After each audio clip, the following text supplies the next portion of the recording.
Olá, eu sou Lívia Lopes e começa agora mais um episódio do Vida Cast. Roda a vinheta, Lucas!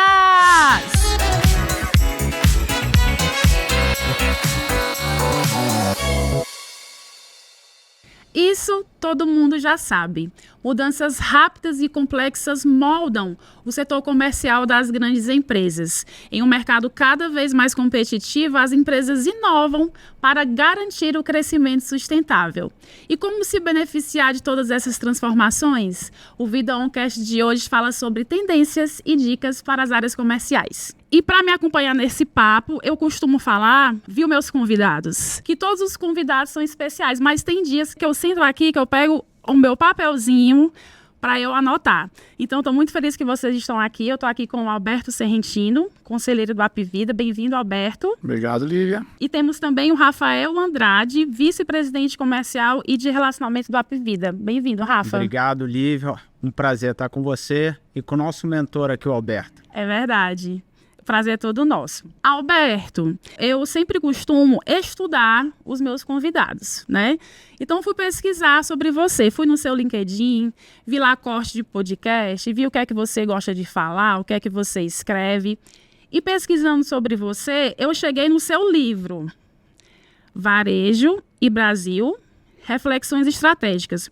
E você mencionou uma coisa que eu acho tão importante, tanto para a nossa vida pessoal, como para a nossa carreira, que é a importância de você pensar simples diante das complexidades. Eu fiquei refletindo sobre isso e como é importante a gente adaptar isso para a nossa vida, para o mercado, para o comércio, para o varejo. E quando você fala dessa importância de pensar simples, você fala dela diante da complexidade do mercado. Quais são as estratégias concretas e dicas que as empresas podem adotar para simplificar os seus negócios? Pergunta complexa, Lívia. Então, aí você vai simplificar agora, né, a complexidade. Cumprimentar aqui toda a audiência que está nos assistindo. Olha, isso é quase um mantra para mim. Está muito claro, né, que o mundo vem em processo de aceleração progressiva. Sim. Isso, com a digitalização, ganhou uma outra dimensão. Com a pandemia, ganhou um salto. O ambiente de negócios para qualquer empresa, eu estou muito dentro do ambiente de varejo e consumo. Sim. Mas em qualquer setor hoje, as empresas têm que lidar com um nível de complexidade cada vez maior. Por quê? Porque você tem fronteiras de concorrência sendo o tempo inteiro redefinidas, né? Aquela coisa de qual é o meu mercado, com quem que eu tô, em que campo de jogo eu estou jogando e contra quem, não funciona mais, né? Porque surgem modelos de negócios novos, surgem as plataformas, surgem os ecossistemas, surgem os nativos digitais, né? As empresas nativas digitais desafiando modelos estabelecidos. E você começa a ter um cliente ou um consumidor, se é uma empresa de produto de bens de consumo final ou serviço para consumidor final, ou uma empresa de varejo, ela lida com o consumidor final, mas se é uma empresa de bens intermediários, nós somos os dois, né? A Apvida lida com os dois públicos. Você lida com clientes cada vez mais informados, cada vez mais empoderados, cada vez mais digitalizados em qualquer segmento, onde o nivelamento de informação é brutal e onde as jornadas são cada vez mais difíceis de conseguir prever. Tanto num funil de vendas típico de empresas que lidam com outras empresas, né?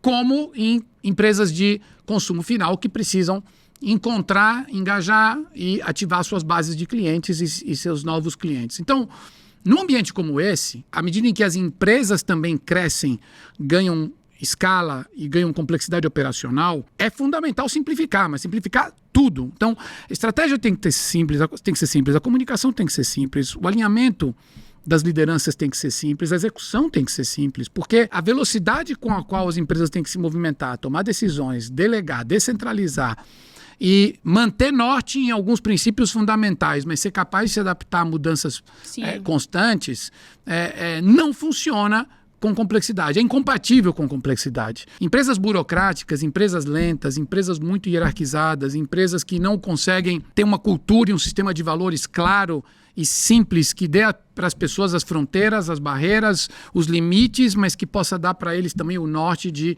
né, o que dá, o que não dá para fazer e em que velocidade a gente pode se movimentar, e que não tenha uma clareza de qual é a visão, qual é a estratégia, para onde se quer caminhar e como é que a empresa vai fazer a diferença.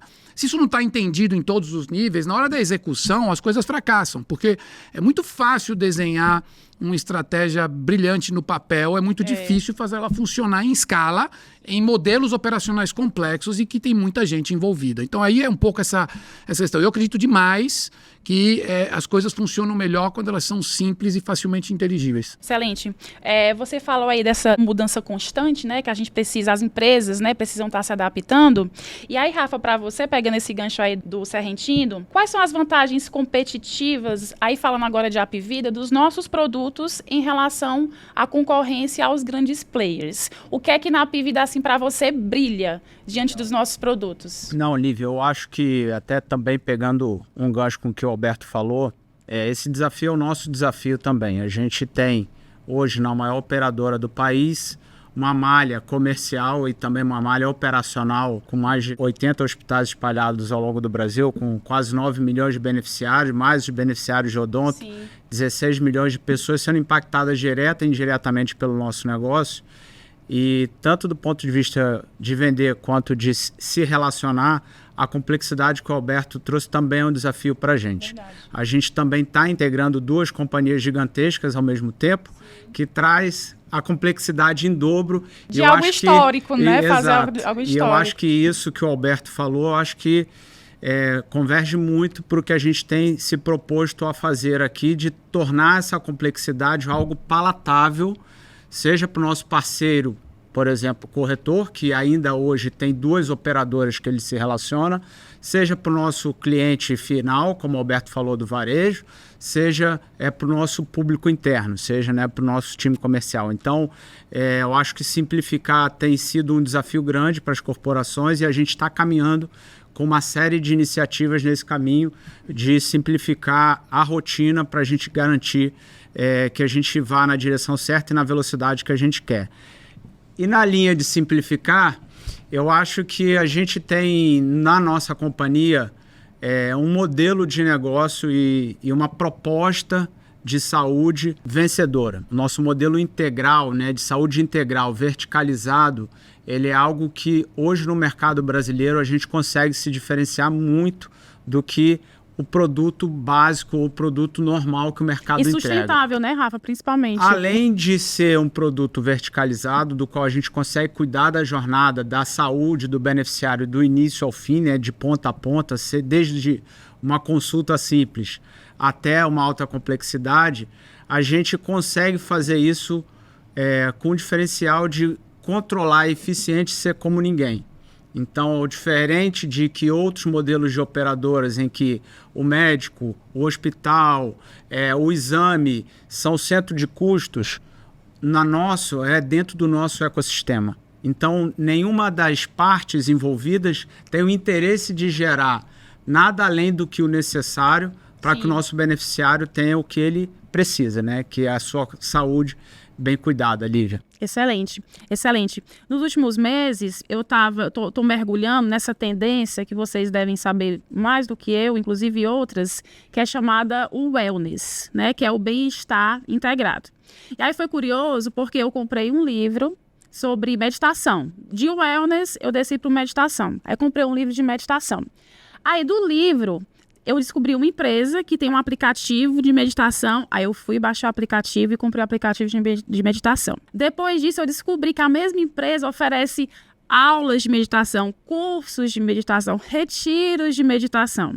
E aí sobre isso eu acho muito interessante porque é o mesmo tema que me dá a possibilidade de eu usufruir daquilo da maneira que eu quero. E aí sobre isso, Serrentino, como é que você vê essa adaptação das empresas para a transformação dos consumidores? Porque hoje o Rafa pode gostar mais de ler, mas daqui a pouco ele vai querer consumir algo de outra empresa, só no aplicativo, ou ele vai querer uma aula presencial. Como é que você vê e quais são as dicas que você dá para essas empresas se adaptarem a esses consumidores? Só tem um jeito, é colocar o usuário no centro. Sim. Não tem outra resposta. Seja em que estágio, em que elo da cadeia a empresa estiver. Então, se nós estamos falando de empresa de varejo ou de consumo final ou de serviços para consumidor final, jornada do cliente no centro. Porque o que é jornada, né? O Rafael estava falando de jornada do usuário, né? Mas o que é jornada de um consumidor? É tudo aquilo que você faz no momento que você tem um desejo ou uma necessidade, que nem você teve uma curiosidade. Sim. Até o momento que você compra, contrata ou consome alguma coisa. Essas coisas eram relativamente lineares e previsíveis. Sim. Tanto é que o mundo da pesquisa de mercado estudou comportamento de consumo sempre tentando identificar padrões. Hoje é impossível, porque o comportamento ele é tão errático. Então você fala, bom, de repente o insight disso daí veio de um post que eu vi numa rede social ou de alguma coisa que eu vi em algum lugar que depois me levou para um percurso, que depois me levou para uma descoberta. Eu fui pulando de uma coisa para outra, algumas presenciais, algumas consumo ou uso de produtos, algumas com informação e plataformas digitais, e fui percorrendo e criando um percurso, uma jornada, né, de mergulho dentro de uma categoria específica, como você entrou no ambiente de meditação, pode ser aplicado a qualquer categoria de consumo, né? Então, os casos de sucesso hoje, se nós vamos pegar assim, as empresas que hoje são referência por terem transformado o ambiente de negócios no mundo, né? São empresas obcecadas por usuários, obcecadas por clientes, né? A Amazon é uma empresa que vive e respira 24 horas o cliente em tudo que faz. O Mercado Livre, que é tão admirado... personaliza a entrega, né? Que eu acho incrível a personalização da entrega. Mas a personalização vem do uso inteligente de tecnologia. Certo. A personalização não vem de complicar ou de criar muitos processos para muitas coisas e muitas exceções. Vem de fazer isso em escala, usando tecnologia para você identificar pelos dados quais são as demandas de cada usuário e conseguir responder melhor. E personalização começa dizendo o seguinte, pô, se você, Lívia, abre o aplicativo de uma determinada empresa, você não tem que ver as mesmas coisas que eu vou ver, porque você gosta de coisas diferentes, busca coisas diferentes e não quer perder tempo com aquilo que não é relevante para você. Hoje, a explosão de dados, a tecnologia e agora com a inteligência artificial generativa, com os modelos de analíticos avançados, com machine learning, com tudo isso, é possível fazer personalização em escala e é possível você começar a, de fato, diferenciar a experiência do usuário com coisas muito sob medida para cada demanda. É verdade. É isso aí. Eu acho que a gente está, mais do que nunca, a gente como Apvida, a gente está no momento em que o cliente está no centro de todas as decisões que a gente vem tomando como grupo, desde do conselho até o corpo diretivo e todos os nossos funcionários. A gente passou a colocar isso como prioridade número 1, mas muito mais do que isso, passou-se a trabalhar muito para entender de fato o que gera mais ou menos satisfação. O Alberto tocou num ponto aqui que eu acho que é um ponto fundamental para a gente talvez até explorar. Não sei se está no seu script, mas acho um ponto bom. Tomara que não, porque eu gosto de surpresas. Que eu acho que são duas abordagens, principalmente quando a gente olha o nosso negócio. Uma primeira abordagem é como que a gente acompanha e fica na vanguarda, né, ou assume o protagonismo como líder de mercado para venda, né, para a gente vender mais. Então, trazer o cliente e o beneficiário para dentro de casa. E uma outra abordagem é, uma vez que esse beneficiário está conosco e ele confiou em nós, né, para a prestação desse serviço tão importante, fundamental que a gente serve, como que a gente garante que esse cliente está de fato no centro das decisões e que ele está aqui porque ele está feliz, satisfeito com o nosso serviço. Então, a gente tem aberto essas duas frentes, né, e o Alberto falou muito bem, né, o beneficiário, ele é até primário ao cliente, porque se o beneficiário está sendo bem acolhido e ele está sendo bem direcionado na sua jornada aqui dentro, toda a conversa com o cliente, ou seja, cliente-empresa, ela é uma conversa muito mais fácil, assim como todos os nossos parceiros que vão desde, né, dos nossos parceiros corretores até os nossos parceiros médicos, dentistas, que fazem parte do nosso ecossistema. No próximo bloco, você vai saber mais sobre aceleração digital e dicas para ser um bom vendedor. Não sai daí que eu volto já.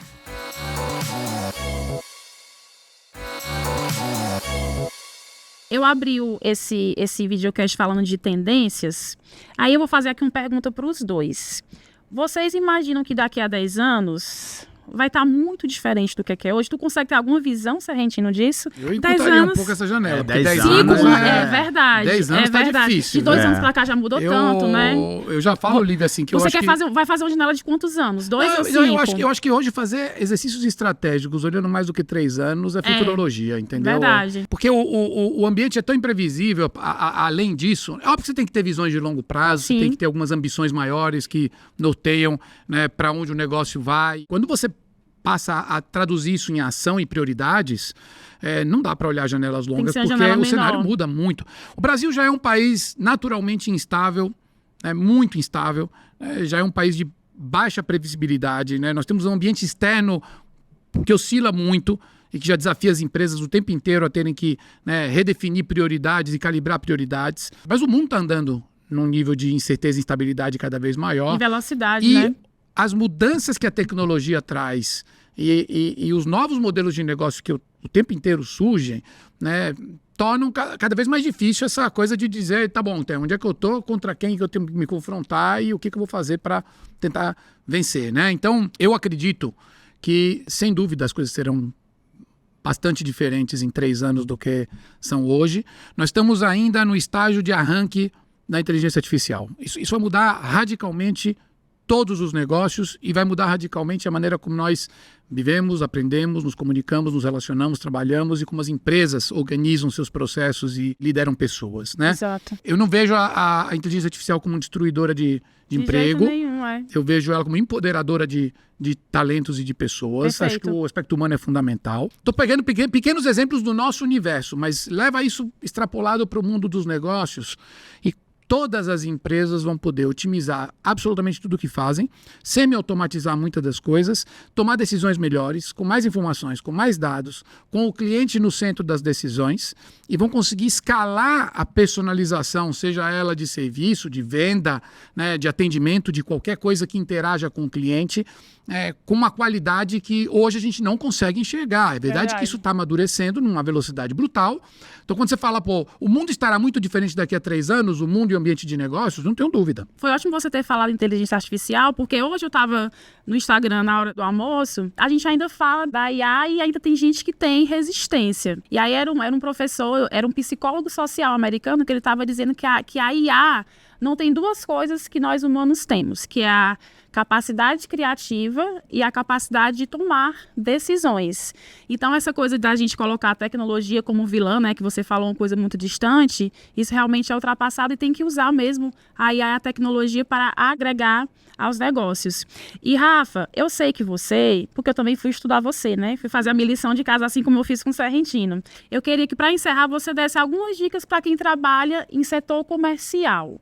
3 dicas macro que a pessoa tem que ter, que tem que seguir ali para se dar bem. Antes da gente ir para essas dicas, acho muito importante a gente explorar um pouco essa questão de tecnologia dentro do nosso mundo. Você me permite, Livinha? Com certeza. É um prazer. Dê seu Lívia, show. eu acho que esse ponto aqui que o Alberto trouxe, eu acho que também é um ponto central para mim e para o time comercial, que é o quanto que as novas tecnologias elas impactam na rotina e no dia do nosso time comercial. A inteligência artificial, que é o exemplo do momento, né, que eu acho que é a tecnologia do momento, ela pode ser comparada com qualquer outra revolução tecnológica que a gente tenha passado. Eu acho que a adoção de inteligência artificial, ela não é uma escolha. É verdade. Eu acho que ela passará a ser uma necessidade, ou porque o meio vai impor, e as possibilidades que a inteligência artificial trarão para os negócios. O Alberto deu um exemplo aqui magnífico, que é um diagnóstico médico, né? Uma coisa que impensável. Isso vai acontecer dentro da área comercial também. Então, seja em modelos preditivos para a gente dizer qual é o tipo de produto a indicar para aquela venda que você está fazendo, seja uma antecipação de uma negociação de reajuste, seja para entender pontos de fricção que um cliente, um contrato nosso esteja exposto dentro da jornada dele dentro de casa. A inteligência artificial ela pode ter aplicações infinitas dentro do negócio. E não é uma questão de adotar ou não adotar, gostar ou não gostar. É verdade. É muito mais mandatório. muito mais uma questão de quando aceitação. e aonde cada área ou cada problema que tem para ser resolvido ou para ser melhorado, né, tornar mais eficiente, cada companhia vai investir. Então, a gente também fez as nossas apostas aqui de quais são as prioridades dentro da área comercial. O Alberto deu alguns exemplos. A gente tem, nesse momento, 3 frentes andando sobre, por exemplo, inteligência artificial, mas também tem muito trabalho de base para a gente automatizar, dinamizar e melhorar a rotina das pessoas que não estão nem falando, e eu não estou nem falando de inteligência artificial. Sim. Então, a gente tem uma agenda muito grande para digitalizar, modernizar e acelerar essa companhia para empoderar o nosso time para focar no que mais importa, né? Que é estar com o cliente, que é estar na rua, que é estar fazendo o nosso papel principal. E stakeholders, né, Rafa? Porque você pensa o seguinte, né? A nossa cadeia de vendas, ela é complexa, ela funciona como ecossistema mesmo, né? Porque nós temos equipe interna liderada pelo Rafael, mas o Rafael tem que contar com parceiros externos. Alguns desses parceiros são parceiros dedicados, exclusivos, outros não são. Mas assim, se no fundo tudo isso tiver integrado com mais dados, com mais inteligência, com mais segmentação, com mais assertividade, né? A energia focada é mais eficaz, a produtividade aumenta, os resultados são melhores. Então, excelente. Num ambiente complexo como o nosso, né? E de fato, a Apivida é uma operação de escala nacional e que consegue cobrir todo o espectro daquilo que é assistência de saúde, porque passa pelo plano individual, que somos um dos únicos que hoje ainda operam esse produto, passando por todos os tamanhos de empresas, né, por atendimento também a setor público, por odontologia. Então, ou seja, com uma operação totalmente verticalizada. Vender isso não é uma coisa, né, simples nem homogênea, é uma diversidade brutal. Então, com mais tecnologia, tudo isso ficou muito mais assertivo. Exato. É por isso que na nossa campanha de marketing a gente fala que nós somos o maior e o melhor. Não é à toa, né? É isso, é exatamente isso. E para manter isso, a gente precisa estar sempre abrindo gap, fechando gap, buscando oportunidade. E com certeza, como o Alberto deu o exemplo do diagnóstico dentro da área comercial e dentro de todas as áreas da companhia, a gente tem que ter essa mesma mentalidade, né? Da gente buscar a vanguarda, estar na frente, porque sem dúvida nenhuma, para continuar sendo a maior e a melhor, a gente precisa acelerar muito e correr na frente. Excelente. E voltando para a sua pergunta... Se você fosse esquecer, eu ia lhe lembrar. Não, e voltando para a sua pergunta, Lívia, eu acho que não tem fórmula do sucesso, né? Eu acho que esse é a grande resposta. Mas também não dá para sair daqui sem falar de coisas que, né, na minha concepção, são coisas imprescindíveis para uma pessoa acordar de manhã e buscar o sucesso dentro da área comercial. A primeira coisa, Lívia, eu nunca abro mão dessa, eu acho que para o sujeito ser da área comercial, ele primeiro tem que ter o entusiasmo dentro dele. Ele tem que gostar e amar e acordar de manhã com vontade de fazer as coisas acontecerem, de fazer a roda girar. Se essa chama dentro de você ela não existe, talvez você seja muito bom, mas dificilmente na área comercial. Aliás, o Cândido Júnior chama isso de gato gordo, né? Gato gordo, ele chama de gato gordo. Então, se o sujeito não tem isso, essa vontade de fazer hoje melhor que ontem, de acordar de manhã, então, dificilmente ele vai ter uma carreira bem-sucedida. Segunda coisa que eu acho que o comercial ele tem que ter, além dessa vontade, ele precisa entender que a melhoria contínua, ou seja, ele continuar aprendendo, ele continuar se desenvolvendo, para ele buscar soluções para os problemas que a rotina vão trazer, ele também para no tempo e ele se torna obsoleto muito rápido. Tem uma coisa que o povo de venda gosta é de bater meta. Então, se o cara fica agoniado que no dia 1º, toda a meta que ele bateu zerou o cronômetro e vai começar o jogo novo, ele também está na área errada. Então, o sujeito tem que gostar disso, de recomeçar e recomeçar com a cabeça de caramba, como é que eu posso fazer isso melhor do que foi no período anterior, seja no mês, seja no trimestre ou seja no ano passado. E por último, o sujeito tem que gostar de gente, tem que gostar de pessoas. O cara que trabalha na área comercial e não gosta de pessoas, E quando eu falo Tem que fazer gostar... uma transição de carreira, E quando né? eu falo gostar, as pessoas às vezes riem quando eu falo isso. Não é gostar de achar que toda a groselha que você escuta, você tem que achar bacana e bater palma. Não é isso, não é isso. Vai ter pessoas que você vai ter mais afinidade, vão ter pessoas que você vai ter menos afinidades, isso aí você não vai deixar de ter nunca.